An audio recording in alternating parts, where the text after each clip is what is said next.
Whoa! Ow. Hello everybody, today I'll be doing a video on Reddit. This is an r/ entitled parents. Okay, first one. Ian tries to take my stuffed animals. Sorry, I'm on my phone and English isn't my first language. Okay. EM entitled mother. CB cute baby. TC train conductor. Me anxious mofo. Tia. Oh, okay. EM tries to sneakily steal my stuffed animals for her baby. Gets kicked from the train. Some background. Due to PTSD, I got diagnosed with panic and anxiety disorder. When I was little, I used to sleep a lot with my stuffed animals. So much I barely fit in my own bed anymore, and their fluffiness calms me down nowadays. So on to the story. I'm traveling by train to go home. Right across from me is a mother and a really sweet sleeping baby. At this point, the baby wakes up and gets a bit fussy. The mom ignores it, so the baby starts crying. Loud noises often trigger me, so I open my backpack to get my noise cancelling headphones. However, my headset was on the bottom of my bag, and 3 of my fluffiest stuffed animals are on top of it. So I move them from my backpack to selecting some calming music and resting my hand on one of the fluffy animals on the other bag. The bag can't be closed. That's a shame. So I probably fell asleep at some point because I closed my eyes, and when I opened them back again, my hand wasn't resting on a stuffed animal anymore. In fact, my whole bag was gone from the seat next to me. What? Cam train ride, no one needed that seat. Instead, it was between EM's legs, and she was entertaining EB with my oldest and most precious stuffed animal. I looked off my headset and kindly asked, "Could you please hand me my stuff back?" EM. "Oh, sorry. I saw the stuffed animals and CB kept crying, so I decided to play with her." Me. "I get that, but these are my stuffed animals and I want them back." Yeah. "Why? You're a grown woman. You don't need them." "I want them back because they are mine." Long story short, she didn't want to give them back, so I tweeted to a customer service to send some personnel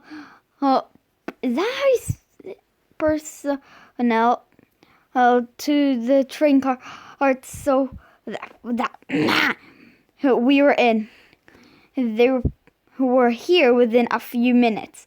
Ian was quite pissed and tried to claim those animals were her own. "This woman tries to steal my baby's toys." TC. "Why would she try to steal your toys?" Me. "Because they are mine. They're in my backpack first, and I moved them into that bag to get my headset." "Excuse me? This is my bag. It has my wallet and phone in it." TC. To me. "She says this is her bag. Why are you trying to take her bag?" Me. "It is mine. I can prove it." I named some other items that were in the bag, some candy and something to drink, plus my meds. I got my bag back and my stuffed animals, and the train made a stop at a station. It normally doesn't stop at and the woman got removed from the train. Well, that was quite a good story. Quick pause. The next one is from Trickster Gambit. So I don't even own my stuff. I haven't posted in a while, but this just came up in conversation with my mom recently, and I decided to share it here. This happened about 10 years ago. For context, I used to live without secondary family. Live with secondary family. Grandma, not really involved here. Aunt, cousin, the cast. As opposite to parents and siblings, for the sake of avoiding crowding up this small house with my parents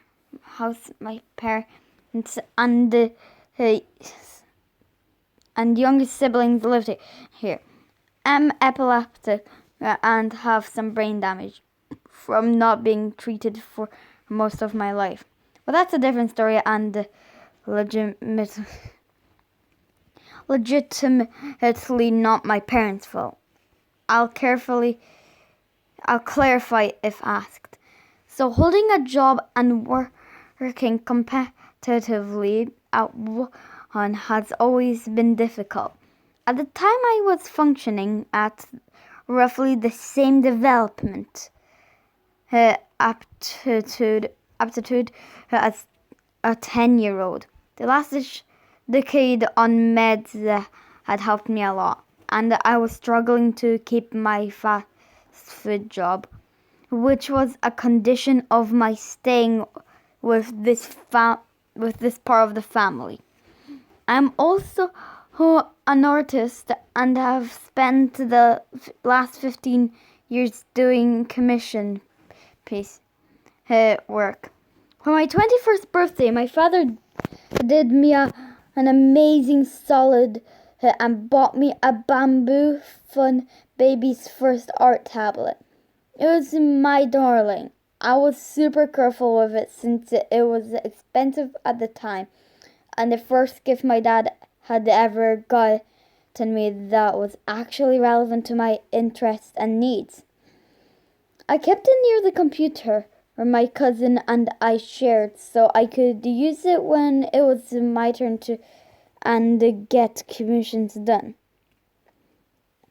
Usually I got home from a rough day at the fast food place. One day during my shift, my cousin calls my job and asks to speak with me, apparently insisting it was an important emergency.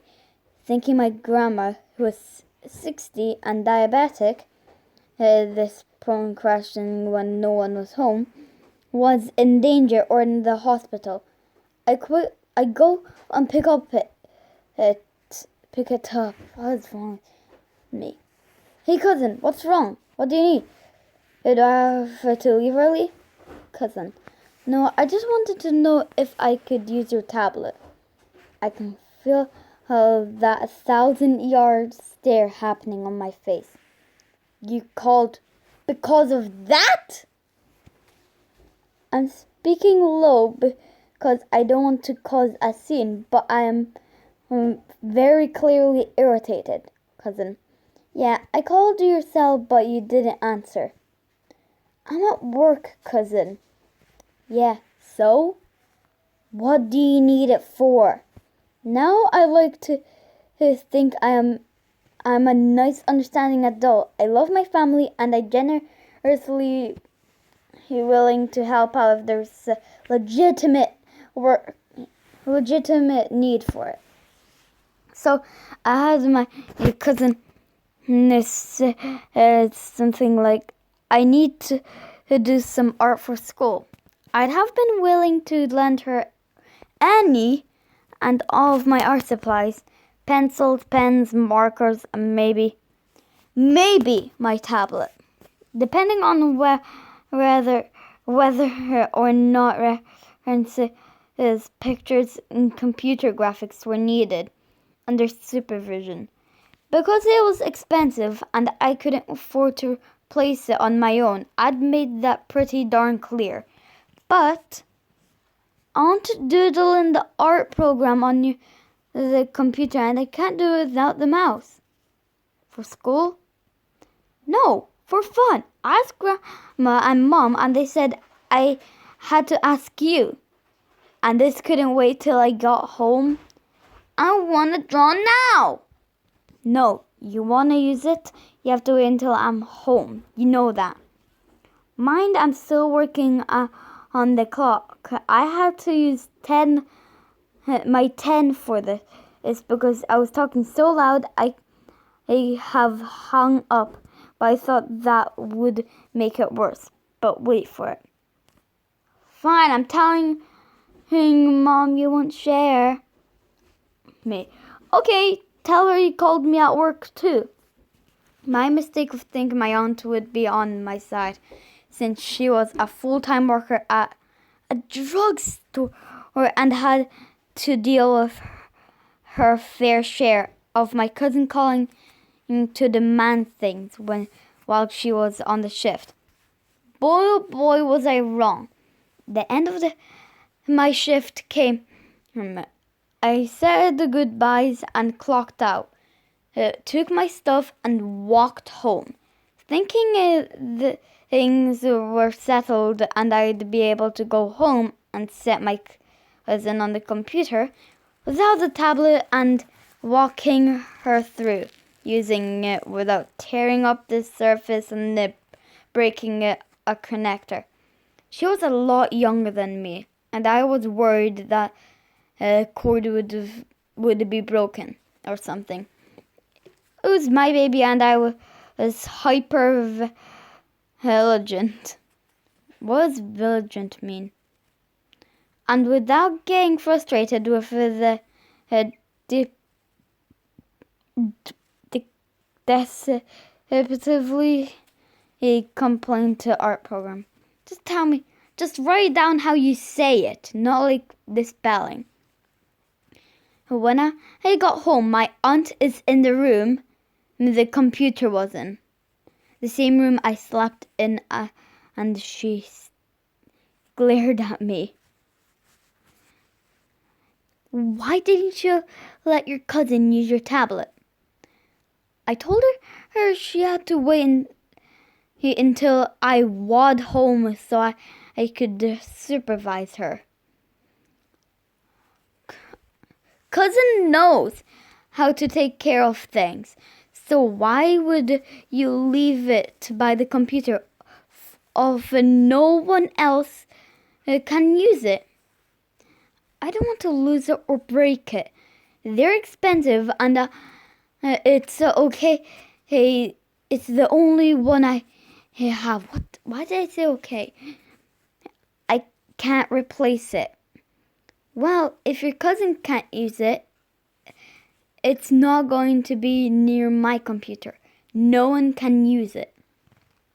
She ripped the cord out of the computer where her cousin had plugged it in and threw it across the room where it impacted with the wall. It left a dent and the tablet started making occasional horrifying sounds and vibrations when plugged in. On top of that, my worst fear was the cord wouldn't stay plugged into the tablet or the computer anymore. It had to be held at a very specific angle and strapped to the tablet with rubber bands. I've never received an apology. No one replaced it until my stepdad had found it broken and bought me a new one a couple years later. When I moved in with him and my mum after my aunt threw me out for making life difficult, following my diagnosis and job loss due to my boss deciding that everything that went wrong at the location was my fault. Another story for another time. That's like I think that's going to be an r/pro event story. There wasn't any divine retribution. And no one called my aunt and cousin out. No one brings it up with them, not even me, because it's been 10 years. So what are they gonna do about it? Just something that happened that pops back into conversations occasionally and revives my anger with them. Well, that aunt is stupid. What I would do is I would literally just to tell her, you smash it, you pay for it. I would literally just keep on yelling at them to fix it, and if they don't, I'll call police for or yada yada yada. So guys, this is my first episode of Reddit, and please like the video and subscribe. This is just my first ever channel. Hopefully soon I'll get another channel for like animation with my friend, and just spell out how you say words that I didn't say correctly. I am just a kid. Bye.